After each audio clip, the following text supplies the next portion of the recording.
what I do know is certainly like Cambridge Analytica. Do you remember that? Like Cambridge Analytica? Wasn't that with QAnon or QAnon? QAnon? No, it was before Oh, QAnon. okay. But it was very much linked to the Brexit. Oh, Very yeah. much linked to Brexit and the Trump campaign. So Cambridge Analytica was this company based in Cambridge that was using research data on personality types from Facebook, and essentially they were using this new research data where if you get a big enough sample size of people on Facebook to do a personality test, I think it was something like a Myers-Briggs or something, whatever. Then you can use that data and scale it up to a whole population if you have access to people's behavioral data on Facebook. So they were doing this research and they found that, okay, these types of personalities tend to engage in posts in this kind of way because they did a test and we know how they engage in posts in the past. And so without having to get everyone else to do a test, we can now kind of extrapolate from that based on how people engage in posts, what personality type they may be. And they first of all used this in the Brexit campaign to really try and psychologically kind of stoke fear in people and make sure that they were targeting enough swing voters in enough swing states in a very specific way with very specific messaging of like kind of fear tactics and things. So was it Cambridge Analytica that was using that, or it was other people using Cambridge Analytica's data? Yeah, you're right. So actually the data I think was originally from a research program at Cambridge, and then Cambridge Analytica had access to this and kind of built a whole company off of it.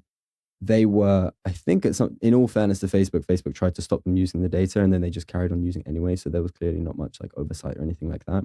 But Cambridge Analytica then started a consultancy of basically how to disrupt political campaigns. That's crazy. They did it in so many different countries before they tried it in, the West. Mainly, I think it was like Turks and Caicos, or it was some sort of a country that had it had an ethnic divide between like Indian descendants and kind of African descendants. Mauritius? And maybe I'm trying to remember, or I could be slaughtering this. But the political divide tended to kind of go between those different ethnic groups. And so Cambridge Analytica were employed by, I think, the Indian kind of ethnic group and Indian party to try and heavily influence this election because they were frightened that the Indian party were more conservative and there was a lot of kind of feeling amongst young voters that they were fed up with this and that young voters could be swing voters in this.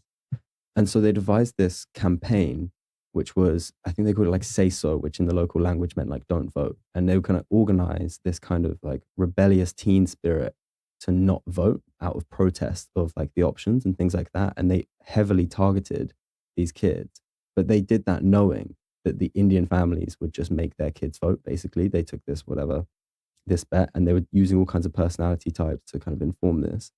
And in the end, they actually ended up putting in a government that was deliberately trying to stop young people vote. And like when you look at the story, it's so wrong on so many levels. And it was just like basically some blokes in London and Cambridge kind of orchestrating this. And they did the same thing all across like many different developing countries before they took the bite and tried to test it in the UK, because no one really expected like Brexit to happen. People didn't expect that to actually happen. I don't think even the people voting for it expected it to happen.